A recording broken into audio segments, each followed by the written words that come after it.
Dewan Hakim yang kami muliakan, inilah penampilan dari peserta Deki 017. Dipersilahkan. Bismillahirrahmanirrahim. Dari Aceh hingga Papua, kita berkumpul di Palangkaraya. Sambutlah salam dari saya, itu tandanya kita bersaudara. Assalamualaikum warahmatullahi wabarakatuh.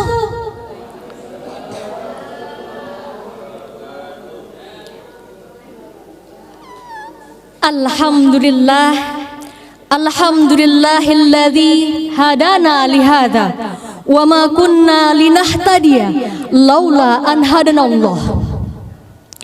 Asyhadu an la ilaha illallah wa asyhadu anna Muhammadar Rasulullah la nabiyya ba'da amma ba'da.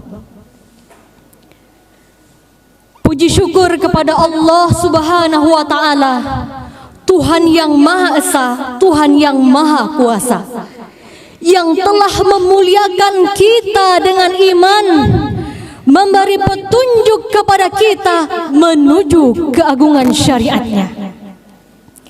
Allah yang Maha Pengasih tanpa pilih kasih, Allah yang Maha Penyayang, yang kasih sayangnya tiada terbilang.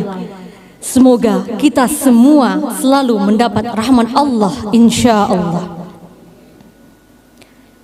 Salawat dan salam kita kirimkan kepada Rasulullah Sallallahu Alaihi Wasallam, Nabi terakhir yang selalu merindukan umatnya, Rasulullah yang membawa kita dari yang tidak tahu apa-apa tentang pedoman hidup sampai kita memiliki pedoman hidup yang agung, yakni Al-Quran dan hadis.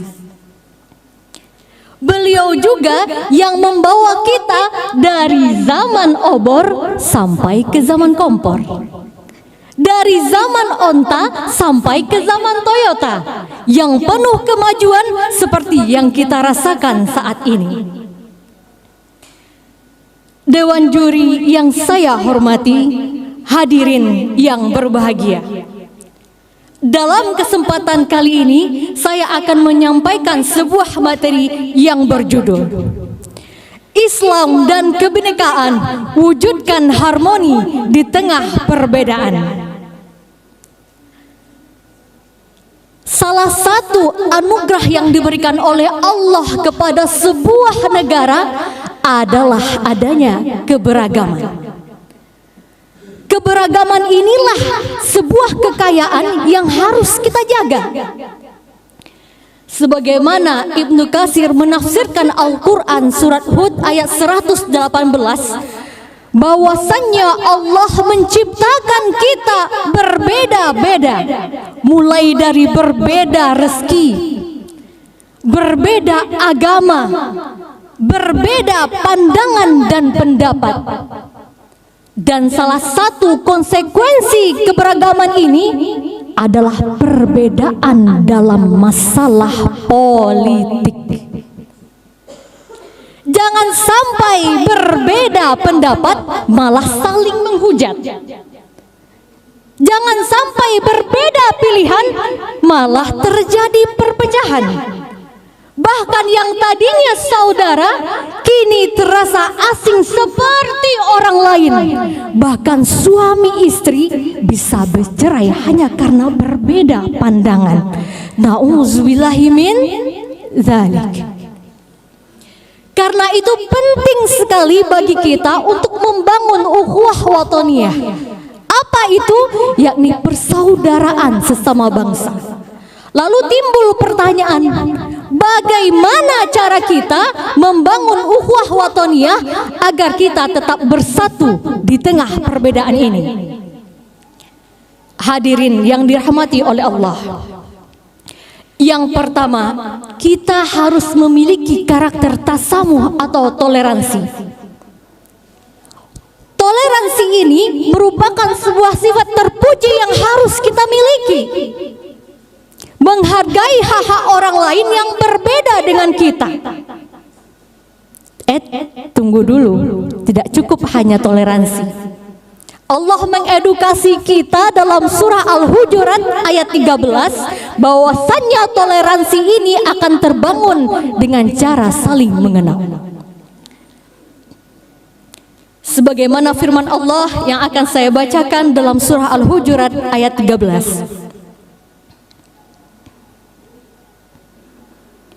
A'udzu billahi minasy syaithanir rajim.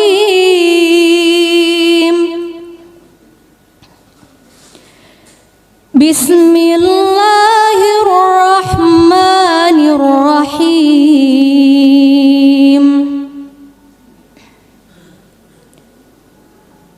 Ya ayyuhan nasu inna khalaqnakum min dzakarin wa unsa wa ja'alnakum syu'uban wa qabaila lita'arafu. Dalam tafsir Jalalain dikatakan bahwasannya Allah menciptakan kita berbeda-beda untuk saling mengenal. Tidak hanya sebatas kenal nama saja. Misalnya yang tampil sekarang, saya Devi, Bapak dan Ibu. Saya kampungnya di Sumatera Barat, merantau ke Jawa untuk bekerja.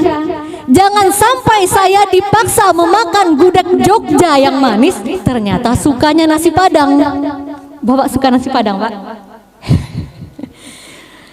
Jadi ada keberagaman tradisi dan budaya yang harus kita gali untuk menumbuhkan toleransi. Nah, sejak dahulu Rasulullah sudah mengedukasi kita dengan pentingnya toleransi. Apa buktinya? Dengan adanya Piagam Madinah dan Perjanjian Hudaybiyah. Rasulullah selalu menjaga perdamaian dan kerukunan dengan masyarakat Madinah dan kota Mekah. Kemudian yang kedua hadirin, harus ada rasa cinta tanah air. Hubbu watan minal iman, cinta tanah air sebagian dari iman. Berarti kalau orang yang tidak cinta tanah air berarti dia tidak beriman. Bangunlah rasa sense of belonging, rasa memiliki kita terhadap tanah air ini supaya kita semakin peduli. Sebagaimana Rasulullah berdoa dalam sabdanya, "Ya Allah, tumbuhkanlah rasa cinta kepada kami terhadap kota Madinah sebagaimana kami cinta terhadap kota Mekah atau melebihi Mekah." Hadis riwayat Bukhari. Kemudian yang ketiga, harus ada ta'awun, tolong menolong, atau yang kita akrab dengan telinga kita, gotong royong, Bapak dan Ibu. Allah berfirman dalam surah Al-Maidah penggalan ayat 2 yang berbunyi, Bismillahirrahmanirrahim. Wa ta'awanu 'alal birri wattaqwa wa la ta'awanu 'alal itsmi wal 'udwan. Dan tolong menolonglah kamu dalam kebaikan dan takwa, dan janganlah kamu tolong menolong dalam dosa dan permusuhan. Hadirin yang berbahagia, kita semua harus tolong menolong, bekerja sama menjaga persatuan bangsa ini dari pihak-pihak yang ingin memecah belah kebangsaan kita. Bagaimana caranya? Lakukan edukasi dan sosialisasi akan bahaya-bahaya akun fake, buzzer-buzzer dan berita-berita hoax yang beredar. tegakkan hukum seadil-adilnya. Jangan malah tajam ke bawah, tumpul ke atas. Lalu bangunlah kepercayaan masyarakat dengan mengutamakan kepentingan bersama di atas kepentingan pribadi dan kelompok. Kemudian yang keempat adalah kita harus berdiri di atas konsensus kebangsaan kita. Hadirin, di Indonesia ini Undang-Undang 45, Kebinekaan, Pancasila dan NKRI selaras dalam pandangan Islam. Untuk itu hadirin, kita harus berpegang teguh kepada aturan-aturannya. Setuju? Mantul, mantap betul. Allah mengedukasi kita lagi dalam surah Ali Imran ayat 3 yang berbunyi, Bismillahirrahmanirrahim. Wa'tasimu bihablillahi jami'an wa la tafarraqu wa dhkuru ni'matallahi 'alaikum idh kuntum a'da'an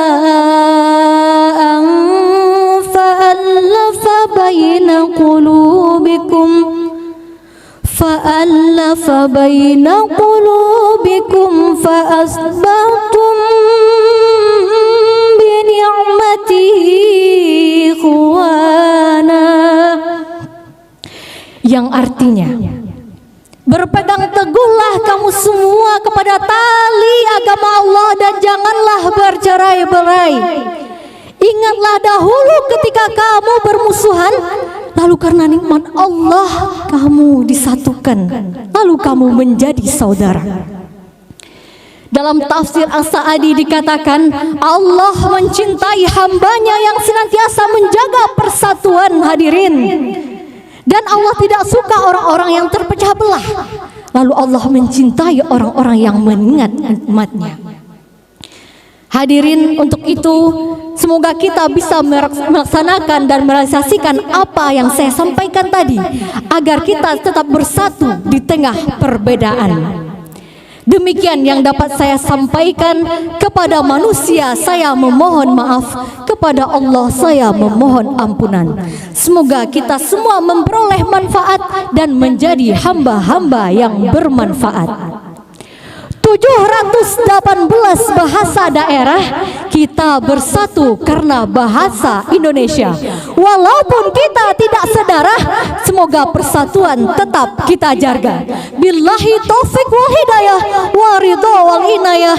Wassalamualaikum warahmatullahi wabarakatuh.